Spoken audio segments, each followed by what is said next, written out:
El siguiente trastorno que veremos será el trastorno por déficit de atención e hiperactividad.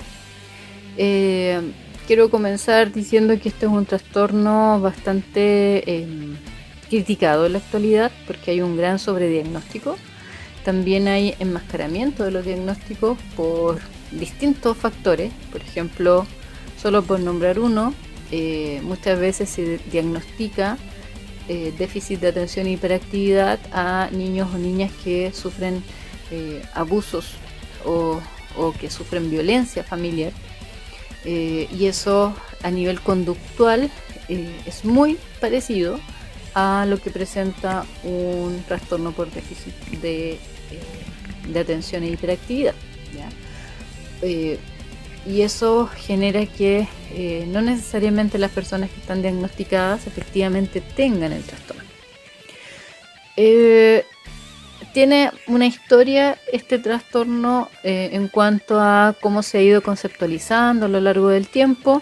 Les voy a dejar esta línea del tiempo por si ustedes quieren ahondar un poco más en eso, pero lo realmente relevante que yo quisiera ahondar en esta parte de la clase es acerca de los factores que tienen que ver con la etiología, cuáles son las características neurocognitivas que se van a asociar a los distintos síntomas que se presentan a lo largo de la vida de las personas y cómo estos tienen un sustento efectivamente en lo neurobiológico, ¿ya? Entonces principalmente comenzaremos hablando sobre la tríada que debería estar presente cuando se hace un diagnóstico por TDAH. Primero, déficit de atención, es decir, una alta distractibilidad. Esto significa que la persona va a tener muchos problemas para poder mantener la atención, principalmente si la tarea es monótona o aburrida. Esta es una característica que no se atenúa con la edad. Entonces, si hay personas que están diagnosticadas en su edad adulta, es la característica principal, la falta de atención, el déficit de atención. Nuestro sistema escolar es súper propicio para, en realidad, es muy poco propicio para el aprendizaje de personas que tengan este trastorno, porque la mayor parte de las veces es un ambiente aburrido y monótono, ¿sí? El estar en una sala sentados frente a una docente por mucho rato es algo que alguien con este síndrome, este trastorno, no podría soportar tan fácil. Por otro lado, la hiperactividad. Esto implica una alta inquietud, un exceso de actividad motora. Y esto no es simplemente que el niño o la niña se pase parando, sino que no tiene un control sobre sus movimientos. Puede estar golpeteando con su mano en forma repetida y constante, o golpeteando con sus pies. Y si se le pregunta, no es algo que lo haga porque quiere hacerlo, sino que es parte como de una hiperactividad motora. Por otro lado, la impulsividad, que es principalmente actuar sin pensar en las consecuencias de sus actos, ¿sí? Esto conlleva hartos problemas a nivel social porque se entrometen en conversaciones. Hay una intromisión social que se llama, que interrumpen a las personas o interrumpen los juegos. Entonces eso también genera que haya una poca conexión con las otras personas, ¿sí? Y eso conlleva que niños y niñas sientan cierta exclusión cuando presentan este trastorno. Hay una dificultad, hay una brecha importante entre la evaluación clínica y lo que realmente podría estar pasando a nivel neurobiológico, y esto se basa principalmente en que si se hace solo una evaluación clínica sin tener un correlato neurobiológico exacto, podrían estar sobrediagnosticando o, como les comentaba hace un momento, enmascarando el diagnóstico y sean otros los factores de esa conducta. Si uno revisa el DSM-5 o el CIE-10, que son manuales diagnósticos de tratamiento diagnóstico psiquiátrico, se advierten distintas condiciones que tiene que cumplir la persona para ser diagnosticado, y eso puede depender de la experiencia subjetiva de quien está evaluando, ¿sí?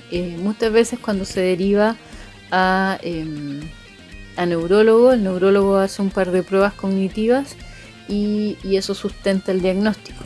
Veremos que no es suficiente un par de pruebas cognitivas para poder decir si efectivamente alguien tiene una base neurobiológica que sustente el que efectivamente se pueda hablar del trastorno, ¿ya?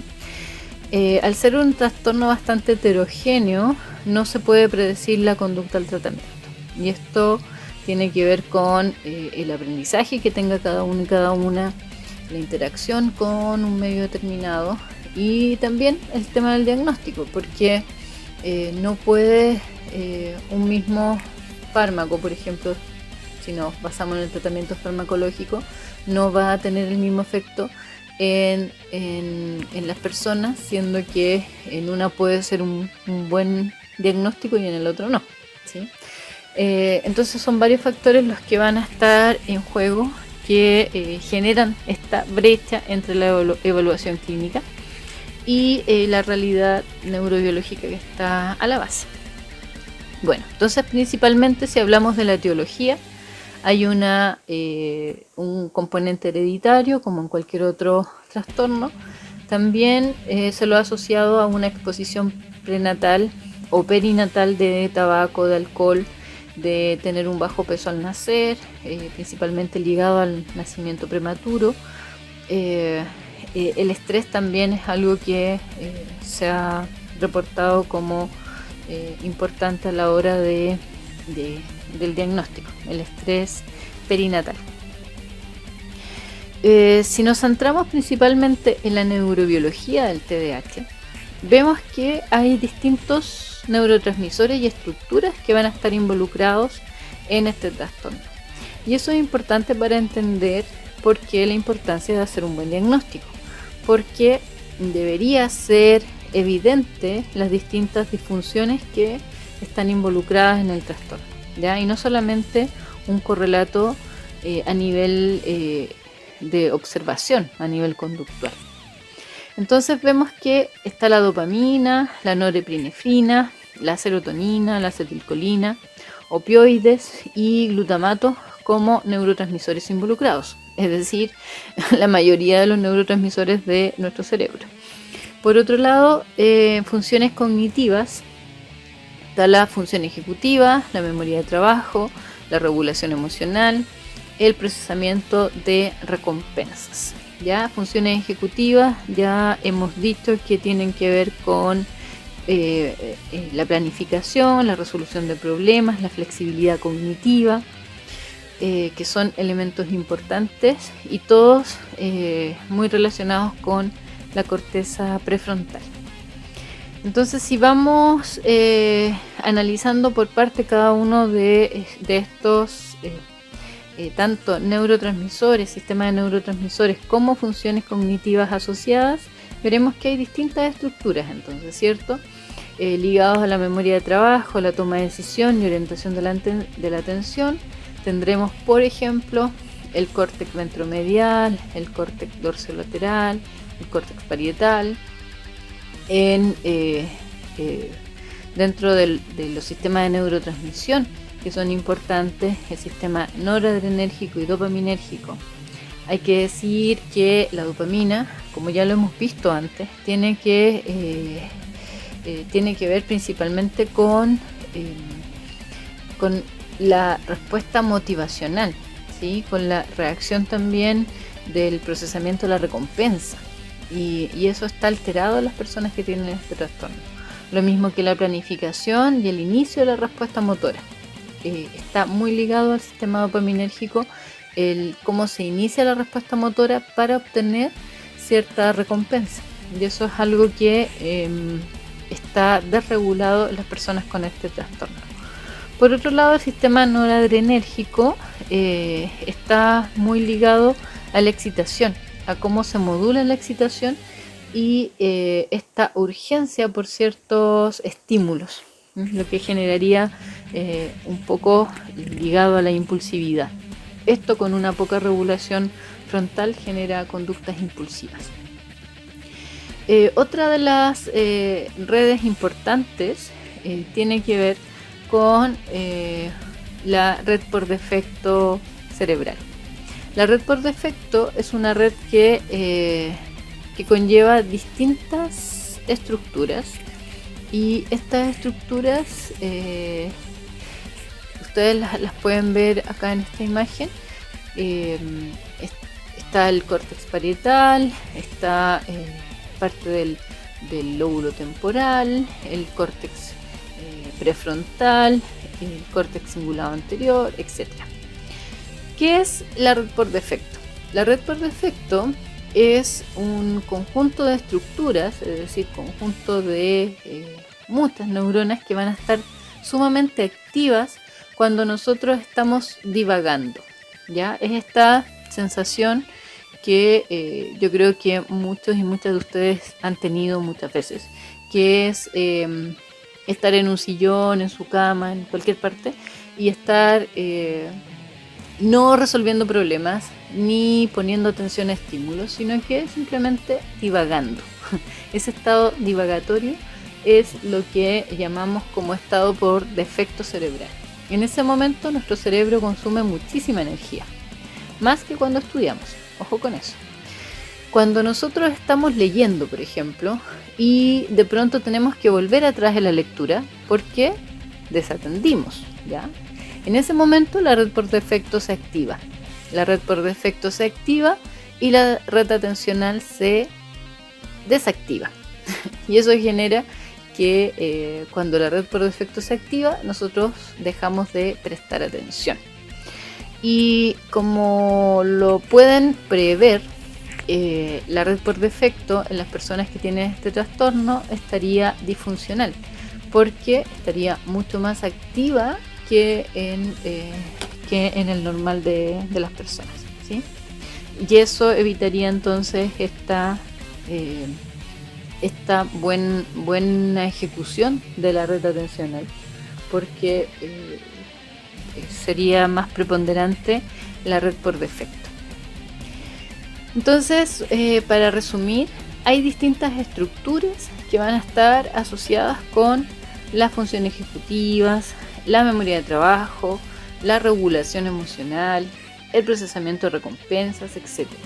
Y esas estructuras contienen neuronas que van a liberar neurotransmisores de dopamina, norepinefrina, serotonina, acetilcolina, glutamato y opioides. Entonces aquí hay una interacción entre estructuras que están hechas por neuronas que liberan neurotransmisores de distinto tipo. Y eso es importante considerar para lo que sigue, porque lo que sigue es centrarnos en distintas disfunciones cognitivas que se asocian a este trastorno. La atención selectiva, sostenida, la precisión de respuesta, la flexibilidad de respuesta, la flexibilidad cognitiva, la memoria de trabajo, el procesamiento de información temporal y la inhibición de respuesta. Son todas disfunciones cognitivas, es decir, falta de atención sostenida, poca atención selectiva, etc. ¿Ya? Son distintas disfunciones. Cada una de estas disfunciones está asociada con distintas estructuras. Ya vimos que hay distintas estructuras asociadas, ¿cierto? Pero acá está el resumen con y ligada al neurotransmisor que lo sustenta. Por ejemplo, si nosotros hablamos de la atención selectiva, ¿qué neurotransmisores están involucrados? Está involucrado la dopamina, la acetilcolina, está involucrado distintas estructuras como la corteza prefrontal, el córtex sensorial, el córtex parietal, ya por lo menos, y la interacción que hay entre ellos. Entonces, cada una de estas funciones, o en el caso del trastorno, disfunciones cognitivas, se sustenta en la interacción entre neurotransmisores y distintas estructuras, ¿sí? Y un buen diagnóstico entonces debería ser capaz de dar cuenta de cada una de estas disfunciones. Si no da cuenta de esas disfunciones, es que en realidad el diagnóstico no está bien hecho.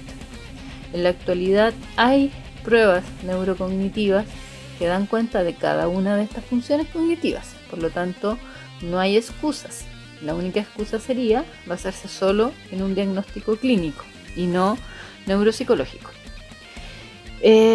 Como para ir terminando, quería dejarles una tabla en la cual ustedes pueden comparar la efectividad de los distintos fármacos que se utilizan para el tratamiento del TDAH. Me parece bien interesante esta tablita porque ustedes pueden ver, por ejemplo, las anfetaminas, que son el grupo de fármacos que se basan en promover la liberación y la inhibición de la recaptación de dopamina, ¿ya? Y norepinefrina, que eso significa, en palabras simples, que hay una mayor disponibilidad de dopamina y de norepinefrina en el espacio sináptico. Eso, si volvemos atrás, vemos que efectivamente la dopamina es necesaria para la atención sostenida, para, por ejemplo, la memoria de trabajo, ¿sí? La norepinefrina también va a ser importante para ambas. Entonces uno esperaría que un fármaco que aumenta la disponibilidad de dopamina mejore esa función. Y efectivamente ese tipo de fármacos provoca una mejora. Pero el mismo fármaco, si ustedes ven, la precisión de respuesta no tiene efecto sobre la precisión de respuesta. Y podemos ver que en la flexibilidad cognitiva, ese fármaco que servía para la atención sostenida, no sirve para la flexibilidad cognitiva, de hecho la empeora. Y eso es bastante nocivo porque si estamos pensando en personas en edad escolar, en el cual el fármaco te ayuda a tener una mejor atención selectiva, pero por otro lado está dificultando tu flexibilidad cognitiva a la hora de desenvolverte en un ambiente problemático, no genera un buen resultado, ¿sí? Entonces acá está el contraste con los distintos fármacos que se utilizan en la actualidad y si han sido probados en humanos o en otros modelos animales, y si mejoran, empeoran, no tienen efecto o tienen efectos combinados en los distintos en estas distintas funciones cognitivas, o en el caso del trastorno hablar de disfunciones cognitivas, ¿sí? Y finalmente decir que un buen tratamiento es el que se basa en farmacoterapia, en psicoeducación y en terapia cognitivo-conductual. Tiene que ser una combinación de todo esto para que tenga buenos resultados. Si el tratamiento solo se basa en la psicoeducación y los resultados son positivos, significa que el diagnóstico fue muy mal hecho, ¿ya? Porque efectivamente muchas personas con psicoeducación pueden mejorar mucho su adaptación a un ambiente escolar, etc.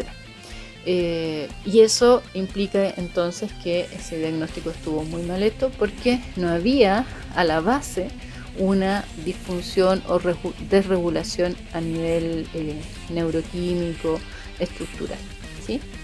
Y por eso la complejidad de este trastorno. Bueno, eso era lo que quería comentarles acerca de TDAH. Quedan muchas cosas en el tintero, pero quería principalmente generarles la curiosidad para que ustedes puedan seguir también investigando en la medida que así lo quieran.